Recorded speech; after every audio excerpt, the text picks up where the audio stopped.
because I almost forgot. All right, so this is grant writing now that you're entering into. We gave an extra week for the writing of the papers.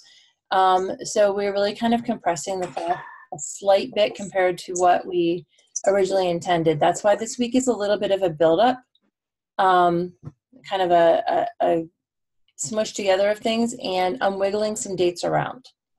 So if I freeze, I'm sorry. I don't know how my internet connection can be unstable when I'm the only one here, and it's right here. But it is. So if I cut out, I will be back, and if it gets a little choppy, I apologize. So because of the extra week, and because the initial ideas that people had and the initial pieces that I was getting turned in were so widely spread, I'm going to narrow the scope of the task. And so many of you still have your dissertation proposal to write. I am going to narrow the scope of the task, and I am going to condense the assignment to a slightly more manageable size. And we are going to write a pretend group as a grant as a group. And then your individual project at the end will be the same as it was going to be, which is a small grant on your own. It's like a 5-pager. Okay. We're going to work off of instead of working off the NSF ones that were posted and all those ones that I got a lot of emails that said, I will never be able to apply for these. They don't offer them in an area that we're interested in. They're not applicable for the work that I'm doing. They're not applicable for my country. Can we work off of this one and pretend? I'm just going to put it in as a Spencer grant. A Spencer grant is pretty, as long as you're attending a United States university, you can actually put in for like Spencer doctoral grants and things like that. They would hand out about 20 of them a year. So Spencer, as long as you're working through an American university, which technically all of you are right now, those kind of things do work. I'm going to narrow it to a Spencer as well because it's a shorter application than an NSF grant. It does focus more broadly on educational research in several areas that I feel like you could all tweak the work that you do to fit, whereas the NSF stuff, those of you that are definitely not STEM people felt a little disenfranchised, as in like you had no stake in the game, you don't play with that kind of stuff, you don't do that kind of stuff. It was not going to be anything that could be beneficial for you. So the Spencer Small grants do allow you a lot more freedom in where in educational research you're focusing. I feel like the topics are things that could be collaborative for most of you. I am changing the limits of the paper and making them smaller. I am going to add in, I'm going to be streamlining pieces so that you're able to have a more manageable project and get your dissertation proposal done. Because if you do not have it finished by the end of this semester, then you cannot take dissertation credits in the spring, and that puts you behind. So we need to make this class be, as I think there's only 3 of you or 2 of you that have your dissertation proposal approved or ready to approve. I do not know that we will get them done by the end of the semester, but we can do them over Christmas. We can do them in the spring right at the beginning of the semester and add you into your dissertation credits as soon as you pass it, your defense. This is going to become, whether you want it to be or not, think of Ray and Troy with the IIP and how they coached you through that piece. This is going to become grant writing 810 and dissertation boot camp 101. Okay? Whether you like it or not. So that's why I am making changes to the class at the last minute, because I did not realize that, I just thought I wasn't on very many committees. I did not realize that there were a lot of people in here that have not finished their proposal and been able to defend it.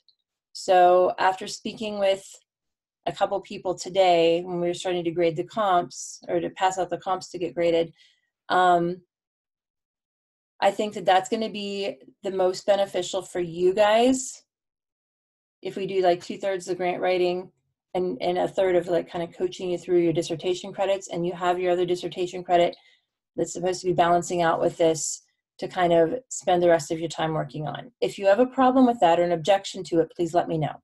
I'm letting you guys speak now or forever hold your peace.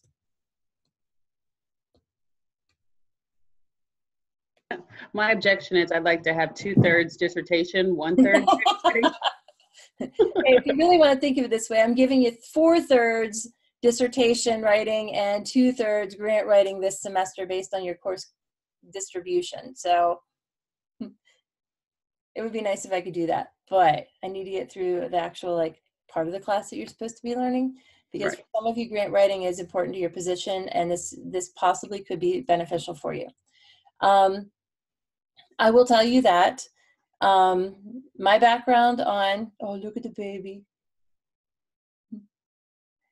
My grant writing experience when I first wrote this class 3 years ago was limited to like 5-pager, $5,000 internal grants. I did get an AT&T fellowship award for $5,000 whenever I was in grad school, and I was the first person and the only person as of right now in the College of Education to get that. It's gone to computer science people ever since, and before that. But I had not really written anything big, and I didn't really have a whole lot of experience with that. Since then, I've submitted 2 NSF grant proposals. Both have been not funded. I do not feel bad because only 7% of an NSF grant proposals are funded. It's a very low return rate on it. I've written 2 foundational grants as a part of a team that were funded. I've been a part of an almost $1 million grant funded project as a researcher. I'm writing right now 2 NSF grants for NACL, which is an informal science learning, that total $1.4 and $1.8 million over 3 and 4 years. And I have 4 internally funded grants that I've received since I've been at Central the 3 years. So I've had some success with the small grants. I've been a part of a lot of grant proposals as a researcher and as a helper, helping them write them. So I do feel I have a lot more confidence on what actually goes into a good grant instead of kind of shooting blindly whenever I wrote the class. So I will add some things in for you as we go through from my experience that make a grant proposal tight and that kind of thing. I am going to try to, whenever possible, eliminate anything that I could consider busy work as we go through. So like I said, I will update the syllabus. I am going to get that fixed by the weekend and back to you, because like I said, I just learned today how few of you have your dissertation proposals actually through, and that's really important too. So we're gonna add that piece into it, and I'll give you some deadlines and some pieces, and you can talk to your advisors about it as you can. All right, so with the course, the design of this course is that you will be writing 2 grant proposals. You're going to write one as a group. I am okay with a group of 1. It's more work for you. It's more thinking for you. You don't have to share the intellectual capital. There are trade-offs to it. You know, some of you, because of your schedules, your time constraints, your work habits, you know by now throughout the cohort if you like to work alone or you like to work with people. You also know people that you work well with and that you don't work well with. At the moment, I had the computer pick groups for you. I am going to eliminate those and allow you to select your own groups. By giving you the kind of autonomy over that, then I hope that it will work better with your work schedules and your life schedules and allow you to kind of move forward with this. I will say writing a grant with people can be a really synergistic collaborative process. As we are writing, you know, grants that we are not actually going to be submitting, I realize that this class does become slightly check off the requirements and get it done, because it's not for anything real. It is a skill building class again, and you are trying to get your dissertation proposal done, and you are, I'll be honest, ready to be done.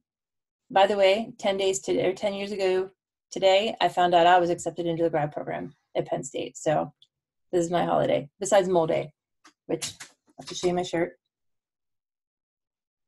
Today's National Mole Day for chemists worldwide.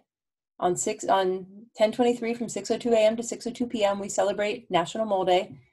A mole is like a really big dozen, and chemists use it all the time. So it's just an excuse to have a party in chemistry, because we don't get very many of those. All right, so we're going to write a grant as a group. You can be a group of 1 if you wish, up to 4. With the size of the class, I'd prefer 3s. We are going to write that over the next 6 weeks. Then you will have a couple weeks to write your own individual, 7 weeks, then write your own individual small grant that I would like you to have based on your ideas for research for your dissertation. I have a very general format for it. It can be any kind of research whatsoever that touches on education, and hopefully you'll be able to take your dissertation work, summarize it, and use it for that grant proposal as a way to kind of think through all the processes and make sure that it all hooks together. And I would like to have your dissertation proposals then the week before finals, at least in some kind of draft form, that you can have them kind of ready to go out with your advisors. You will have to speak to your advisors about this. I emailed them. They haven't had time to email back because I just got it to them. But that's my goal for you guys for this time. Then that way, by the time we get back in January, you can hopefully defend your proposals, even if we have to do a pilot review in a week or 2, and get them in and pick up your grad credits, because you can pick up your dissertation credits several weeks into the semester as needed without affecting your funding. And if you're using funding, and that will keep you on target so that you can defend at least in the summer, because once you defend your dissertation, you don't pay anymore. So if you're on the and I'm speaking to this from someone who was never funded in graduate school. So you can take your dissertation credits, like 3 in the summer, 3 in the fall of next year, and defend sometime in the fall semester and graduate in December if you are done and have your changes turned in by October 15th. That is a grad school deadline, not our deadline. If you aren't going to make it till December 15th, you'll have to bump and do 3 more credits in the spring, or at least 1 credit in the spring. We can stagger the credits out. It messes with your financial aid if you're using loans. Okay, so if you want to talk about this with me at any point in time, I will. But my goal is to get you guys through the program with a good dissertation. It makes us proud. It doesn't cost you more money, and get you out of here in a timely manner. So there we go. So for the class this week, you were supposed to read through the needs statements and look at this. I apologize for the confusion.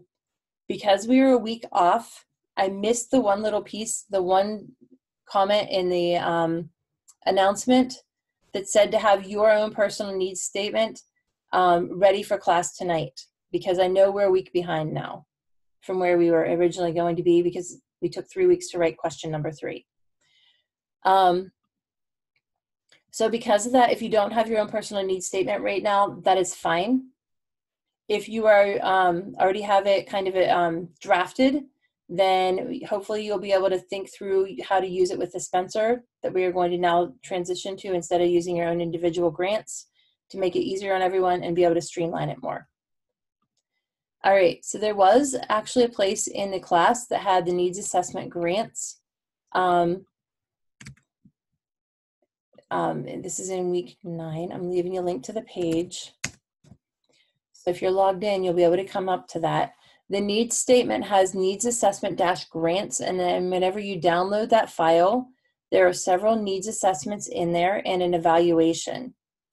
And I really want to have a conversation about what does make a good needs assessment, and that ties to what makes a good grant. It's not enough to take a project that you think needs funded that's important. It has to be something that is going to be innovative. It has to be something that's a step aside from what is being done. And it has to be something that can typically benefit larger than yourself with the research or with the outcome of the grant process. A lot of the grant committees do not want to give you stuff to give away or to use. They want you to be doing something beneficial with it that's more synergistic than just supplies or things that even if they're very much needed. So by looking at these needs statements, and hopefully by reading through last week, you're able then to have an idea what grant funding kind of consists of and the general ideas of it, and then we'll be working through every week on fleshing out the pieces of your grant. So if you go to the link that I just dropped in the chat, if you don't have it already and did not look at it yet, there's a needs assessment within that link on that page for week 9 that I'm going to have you look through and pick through, and we're going to talk about the needs for them in just a minute. I want you to be able to get the link.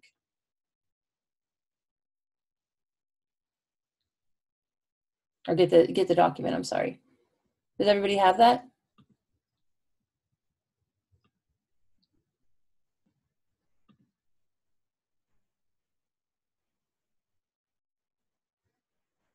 Okay.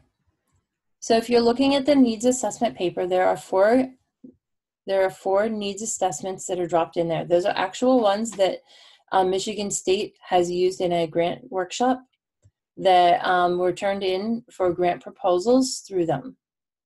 The piece that says peer review evaluation, where it goes from 5 for excellent down to poor, has you looking at several areas for each of these. And then they give you a worksheet that you can use when you're working up your actual grant piece. Okay. How many of you need to have 5 minutes to look through the grants, the needs assessments? Okay. We're going to take a few minutes and let you guys have about 5 minutes to look through them.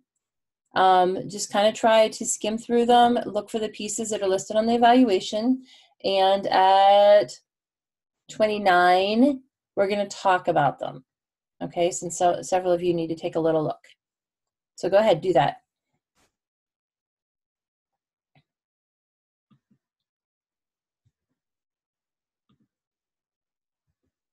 And I'm going to get my iced tea while you're doing that.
Hi, Natalie. We are on looking at the needs assessment within the class. Under needs assessment, there's a PDF to download. It says needs assessment grants. And we're just skimming through those really quickly from till about now. And you can kind of catch up on this. And then we're going to be looking at the review evaluation kind of the needs statement to look and see what kind of things we think that each proposal happens to have, and just talk a little bit about whether they're actually a good proposal or not. Okay, so I am fine with you guys not having your mutes on, if that is okay with you. If it starts to get a lot of feedback, you start to cut out, then I suppose that we would need to fix that. But if you want to take them off so you can talk without having to be like putting your hand up or anything and just have a big conversation, that's perfectly fine with me. Okay, so first grant, the Federated States of Micronesia. What do you think about that one? Is that a good grant? Would you give it good scores?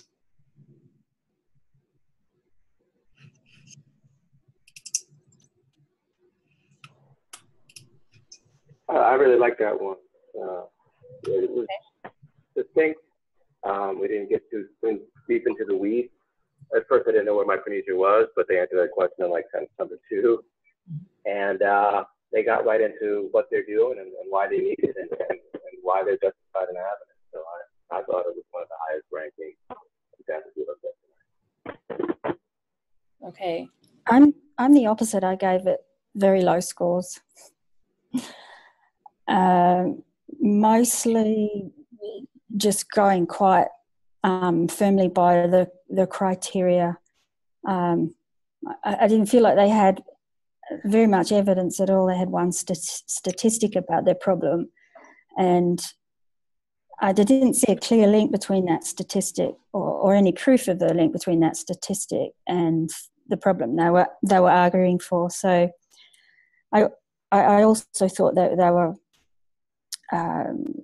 quite vague about how they were going to approach the teacher training that they're suggesting. So the only thing I gave it relatively high score on was the editing. Everything else I gave 1s and 2s. Yeah, I felt the same way as Letha. You know, it told a story, but it didn't really go into the necessary depth, and it wasn't, to me, compelling enough. Does anyone else have any other thoughts or comments on it? I have one. I also noticed the first couple of paragraphs focus more on geographical information as opposed to getting to the meat of the grant. I noticed it didn't really start getting into the meat of the needs assessment until around the 3rd paragraph. So I thought that the preliminary paragraphs weren't really beneficial as far as meeting those objectives for a grant. Mm-hmm. Okay. Yeah, I thought they could have said that much more briefly. I thought the same, Tiffany, yeah. And I don't see it on this like checklist, but some of the others mentioned like how much money they needed. And this one was just kind of like, give us some money, we got this. Yeah. All right, so I'm gonna back up the first comment and say that whenever I was in a grant workshop, I was like, this is a great proposal. And the lady that did it was like, all right, how much money do they want? Mm-hmm. And I went, I don't know. And she said, how are they going to accomplish, what is their goal? And I could give her that. How are they going to accomplish their goal? Some more, crickets cheeping in my head there. Is there any citations in there? There's not any citations whatsoever. There's no research linking it. There's no backing up of their statistics or anything like that, really. They've only have a few statistics that are thrown in there without any actual citation to them. So they could just be theoretically making these up. They do have a problematic situation. They're giving a really great context. And her summary on it, and I have to agree on it, is this is a really great history lesson that has an interesting idea that could be really developed to create a fantastic proposal, but it is not there yet. Okay. So when you hopped in, hopped right in there, I was like, to start us off, which thank you very much for breaking the silence, but I was right with you there. I thought it sounded great. They put it together really well. And they do a nice job about editing it. All right, what about number 2? Now that we've had a chance to kind of look at one, think about number 2. Look at number 2. What do you think about this one?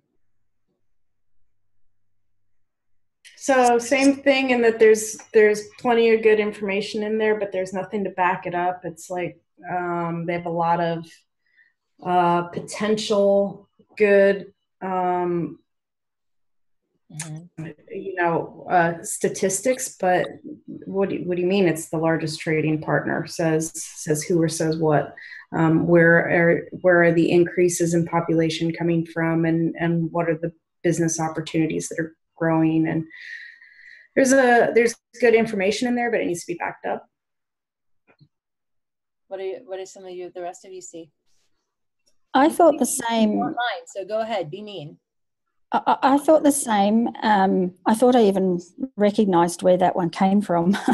And not my university. I gave it very middle ground scores. Same as Joy, I thought not enough evidence, but I also wasn't very convinced that it was a real problem. Right.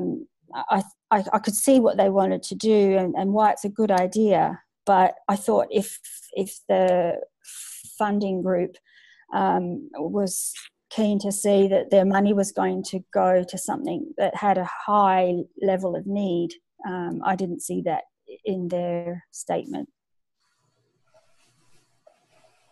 And I didn't understand, like, did they just want to take a trip, or, like, were they looking for somebody to come visit here to share their, culture, or, yeah. be abroad? I didn't. This is the field trip. Yeah. So I think I would have liked to have seen a little bit more compelling information about what the teachers were going to do in India that would make the trip worthwhile, and not just a grant-funded junket to somewhere exotic. Also, I think that they probably need to specify how many teachers they would like to go and exactly how much it would cost. Mm-hmm. I know our text mentioned being clear with those amounts, because grant people that read grants know exactly about how much you should be requesting. Mm-hmm. So they should have at least provided a ballpark figure. Definitely. If you don't put your number in there almost immediately in your proposal, they are not going to even take you seriously. They also have nothing in there about, as you mentioned, how many teachers, how long the trip would be, the specific activities. As it is right now, it's framed with an open check field trip. However, I will say Fulbrights are meant to create cultural recognition and develop this kind of sympathetic experience that then spreads out through the people that they're working with, the students that they're working with. So they have a good idea that is based on a model that has been used for many years very successfully, the Fulbright program. But they do not articulate the amount that they want, the number of teachers, how they are going to actually accomplish this, and they don't have any citations, again, to back this up or to give them any substantiation besides the figures that they're quoting and the need that they're saying is not that is documented without any figures to it. So I think that scores of 1 to 3 are good for this. You could probably throw in a 4 or 5 maybe in the editing or something else. I'm not a great editor, like grammar-wise and period and everything, punctuation-wise. So I thought that looked pretty good, but overall, it's not one of the greater ones. Number 3. When we're done, I'll tell you which one of these was funded. So none of these Oh, None of these have citations listed. I mean, where would you expect to see that? Would these be like in APA format and you'd have a reference page? Most of them that you're going to be putting together are going to have APA format and a reference page. Some of them do provide some information with it, even if it's not completely in the APA format. They do provide a place that you can track back to at least have some of the numbers verified and identify the information. So there's a couple of them this is one that has some small places where it can be tracked back. Typically in like an NSF grant or a big grant, or even the internal ones that I turn in, you have references expected, at least within the literature piece of it. And any figures that you document should have some kind of reference for them to be tracked. Okay, so what did you think about this one other than that, other than the references and citations?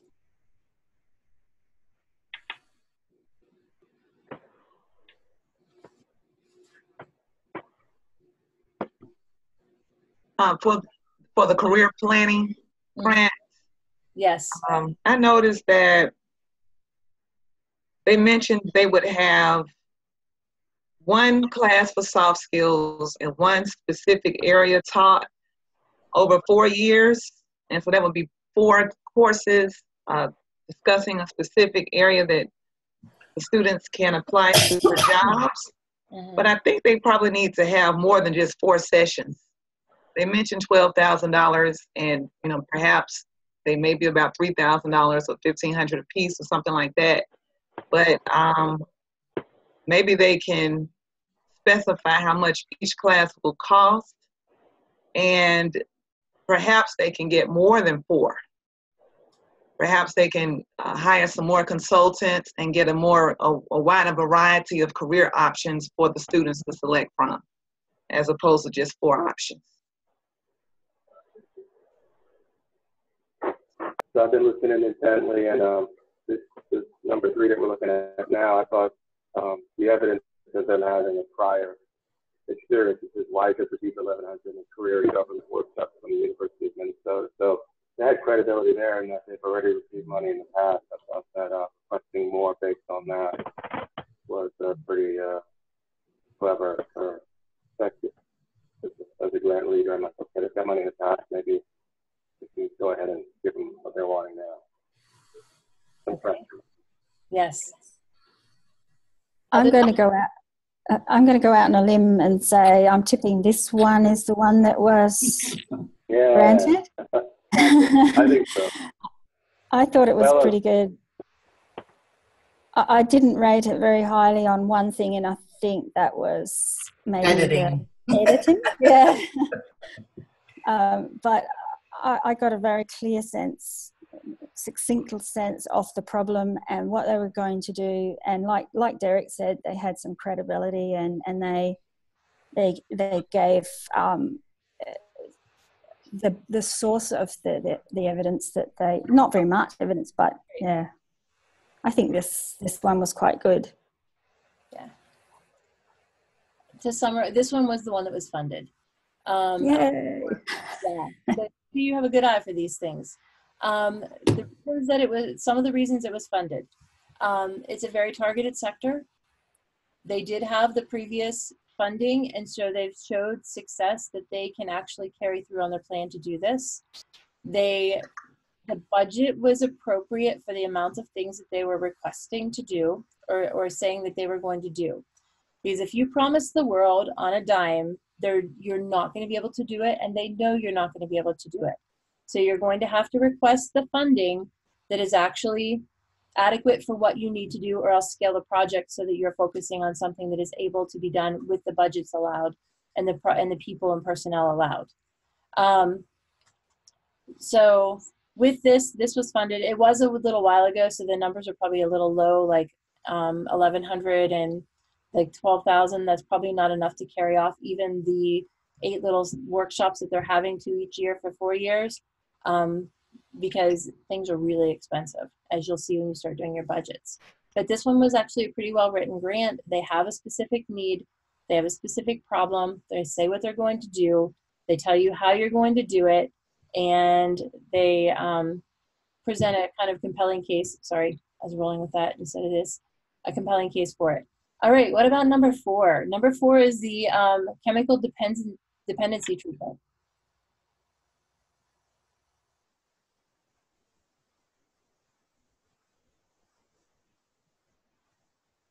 I will say this one has a citation in it. What do you think about the legitimacy of something called Booze News?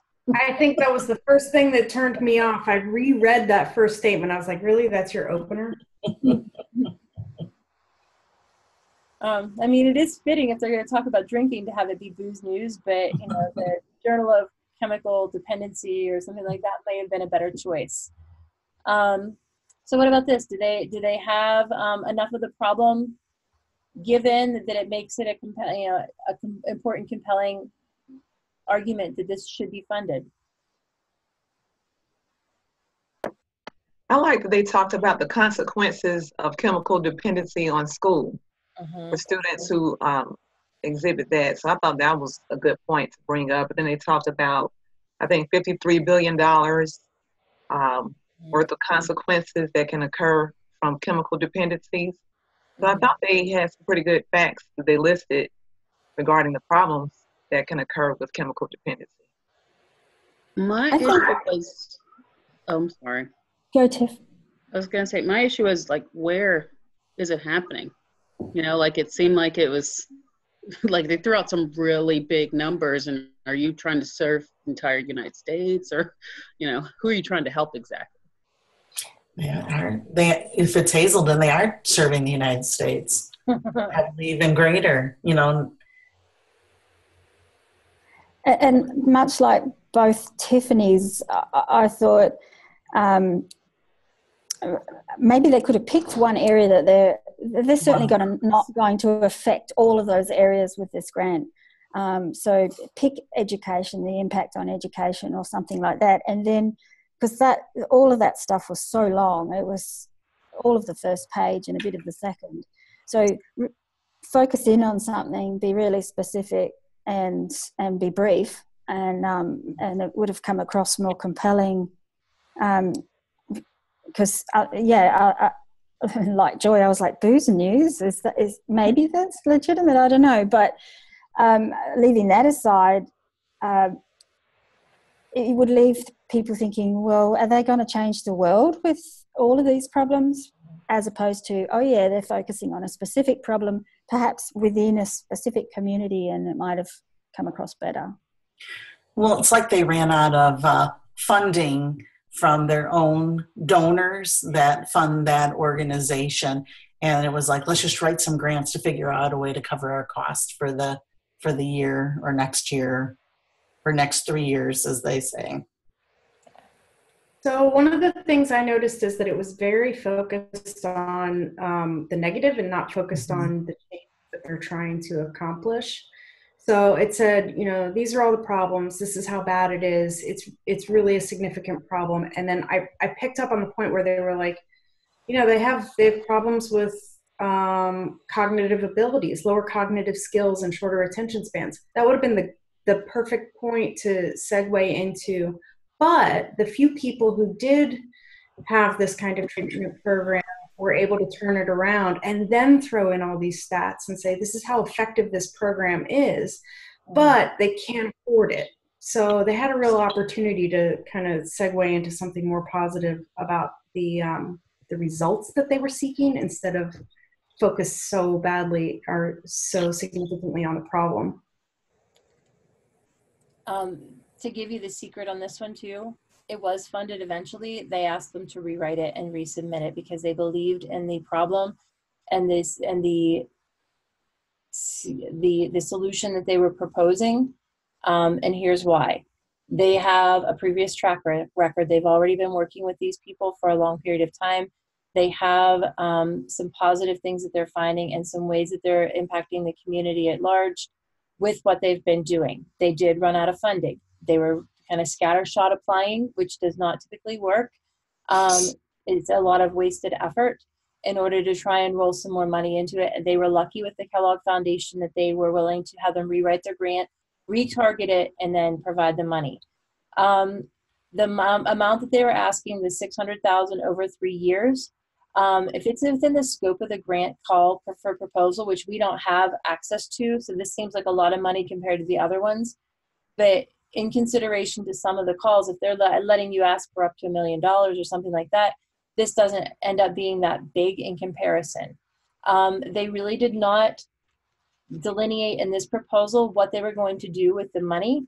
They just said, give us this money so that we can continue the treatment, instead of, as all of you have identified, focusing in on one of the pieces or which piece they're going to be doing, or if it is just going to fund this entire 12-step program and the pieces that they are outlining there.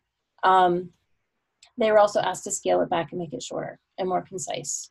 So that's the other piece too. You need to say what you need to say in as much space as it takes you to say it, but no more. So that's what the other piece was, that they asked them to do that. You guys are getting pretty good at this, identifying what the problematic situation, the specific problem they want to look at, and where it's missing and where it's not. What you're going to do, you have to say what you want to have as your outcome, how you're going to approach that, or what kind of steps you're going to take towards to getting that. How do you want us to give us money? Do you want us to connect you to other people? Most of the time it's going to be, we want money from you, and you need to say what money you want and how you want that dispensed and for what. It can be really brief, because there are other pieces of the proposal that outline exactly what you're going to do with the money, with the budget and that kind of thing. It doesn't have to be all laid out in here, over 3 or 4 paragraphs, but they at least have to have an idea where the money's going to go and how that's going to help solve the solution. It should be well edited. I would suggest Booz News is not the one to use for their main citation in the first line or two of it. And I do think that this is a fairly effective proposal. I would give it probably a score of maybe 3.5 to a 4. And if it was rewritten and targeted, then that's how it ended up getting funded. From participating on NSF panel last year with identifying grants and things like that, the way a lot of these places go, they look at it and they see, does it even meet the call for proposal? Does it meet the general idea of what we are trying to accomplish with this? Then once they weed those out, and about half the proposals don't even get looked at beyond those, don't meet the call, not going to focus on it. Then they look at the parameters. Does it fit within the parameters of it? Does the budget fit within it? The number of people, the things that are allowed and not allowed. So following the guidelines really specifically is really important, really important. So being very careful that you're matching up to what they ask you for. If they ask you for 10 font, then you use 10 font. If they ask you for Chicago citations, then you learn Chicago citations. Using words that they use in the call, paraphrasing them within yours to make sure that they can see the alignment between your proposal and the goals of their organization is also really important. That kind of alignment is something that they really are targeting and looking for in order to be able to accomplish what they want to do as an organization. Because it doesn't matter how fantastic the project is. If I want to give every kid at a disadvantaged school an iPad because it's going to show these manifestations of wonderful things, and I have research that proves it, and it doesn't matter if their project is looking at providing training for out-of-school mothers or unwed mothers. If they say, I'm going to provide funding for unwed mothers, it doesn't matter how fantastic your program is that's doing anything else, that's what they're funding. And they will 99.999% of the time stick to that. So if it's going to be outside of the call for proposal of what they say that they will fund or what they look at in past projects, then you really need to take the time to contact the program officer and talk to them about, it's the person that kind of oversees it within the company or within the entity, and talk to them to see if it's even appropriate. Because there is no use sweating blood, sweat, and tears, with blood, sweat, and tears pouring out of you to write your whole proposal if it's going to get rejected off the desk because it doesn't fit the call of the mission of the entity that you're asking for funding. So there's just a couple quick things about that. With the, hold on. It's not cooperating here. My Zoom has been liking to freeze.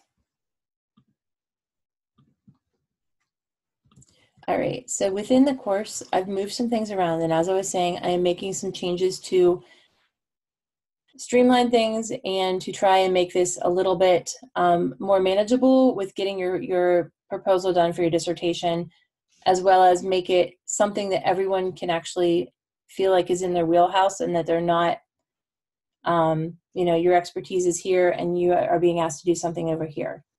I'm going to ask you to select this week a group between 1 and 4 people max. I would rather have you in groups of 3, but I'm willing to take any size group that you want to work with. You need to think up an idea for a grant, and we're going to be working off the Spencer requirements. My only thing is I'm going to give you $500,000 for your budget instead of 50.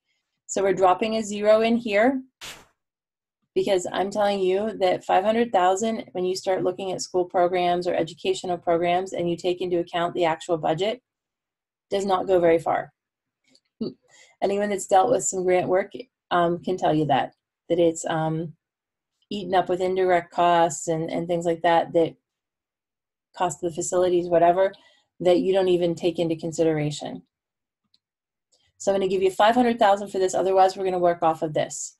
All right, so here's some examples. They have past grantees and examples over here that you can click on and read through to take a look at if you need some ideas. The majority of these are fund initiated, which they say is basically everything else. This is their catch-22, okay? So if it's something that doesn't fit one of the other categories, they give you kind of an open space with field initiated. Then they look specifically at education and social opportunity, teaching, learning, instructional resources, new civics, organizational learning in schools or systems, higher ed systems, and then purposes and values of education. So some of these then, for those of you that are in business world or in training and development and those kind of things, you could look at field initiated.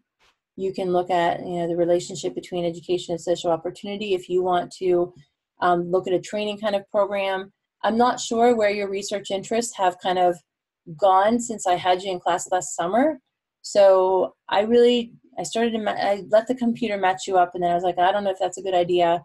And then I thought about matching you up, but I don't know where you're at now with everything. So it's better for you to find somebody that might be interested in working with you on an idea. So just looking at these really broad ideas, if we were to construct a grant to solve one of these problems,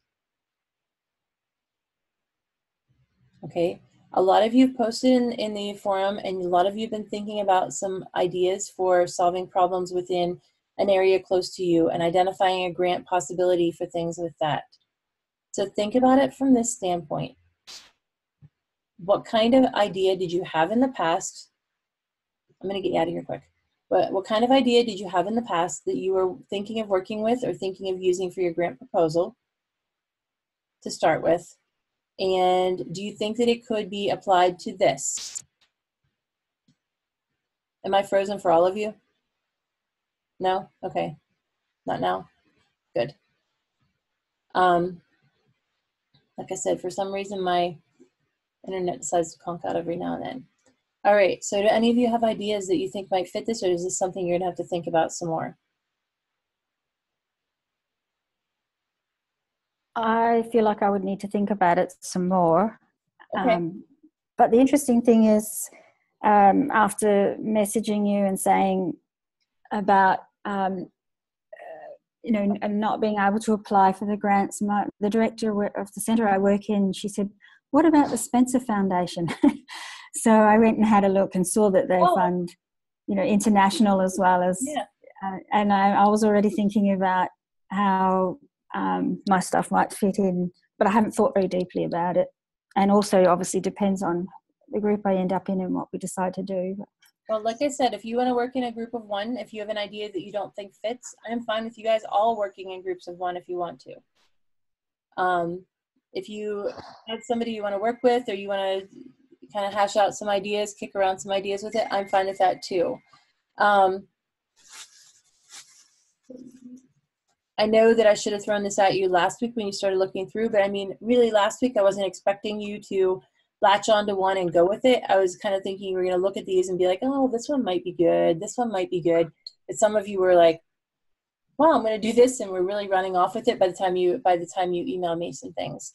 So if you think that the proposals that a couple of you were starting to think about, the needs assessments you've sent me, could be wiggled around to fit into this, I'm okay with you keeping your same topic and going with that. But this week, hold on, I can't make this, there we go. This week, I am going to move a few things around. So this week you are going to find a group. You are going to figure out what you're going to do as your topic. You are going to write a needs statement. This is just for you, the centerpiece here, organizing your needs and ideas and things. That's just kind of for you to keep track of things.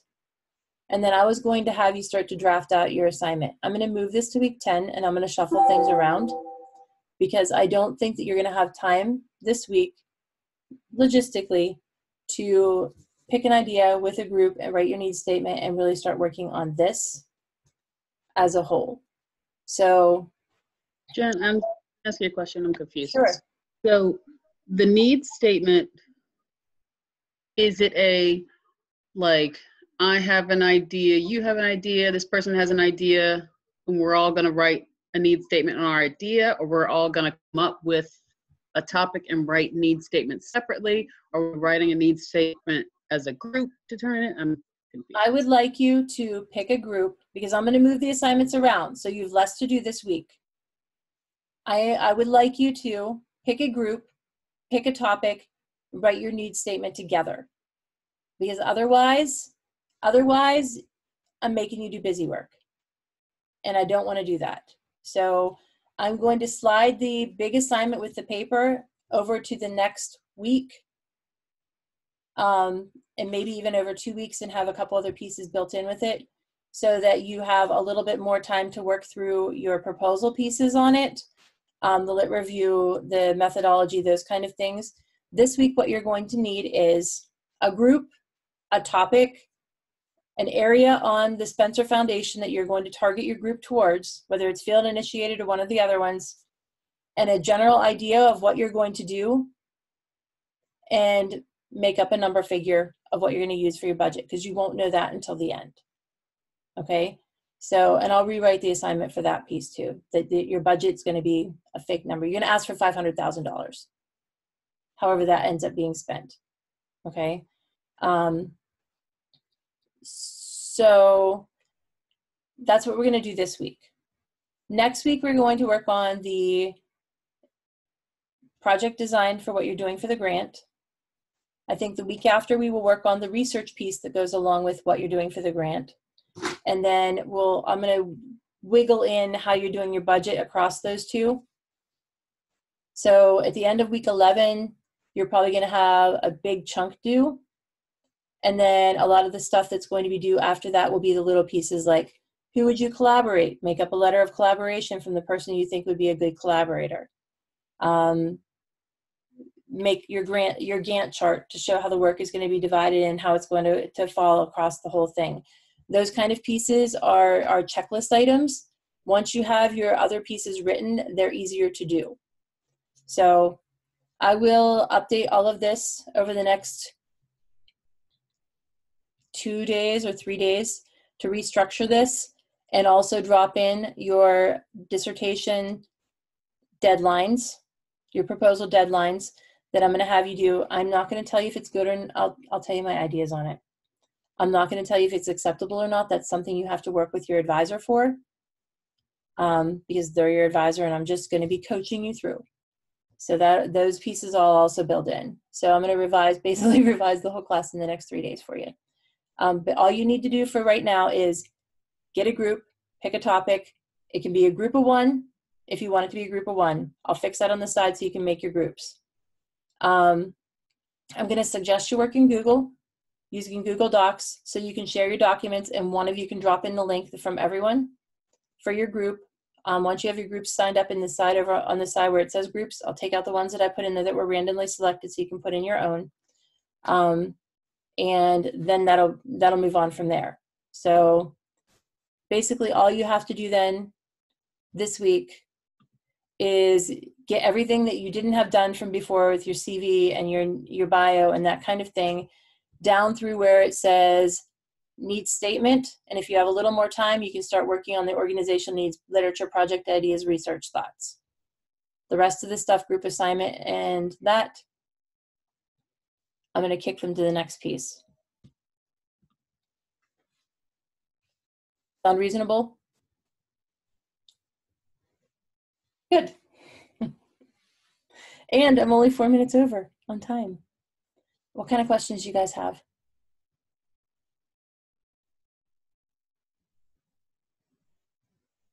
All right.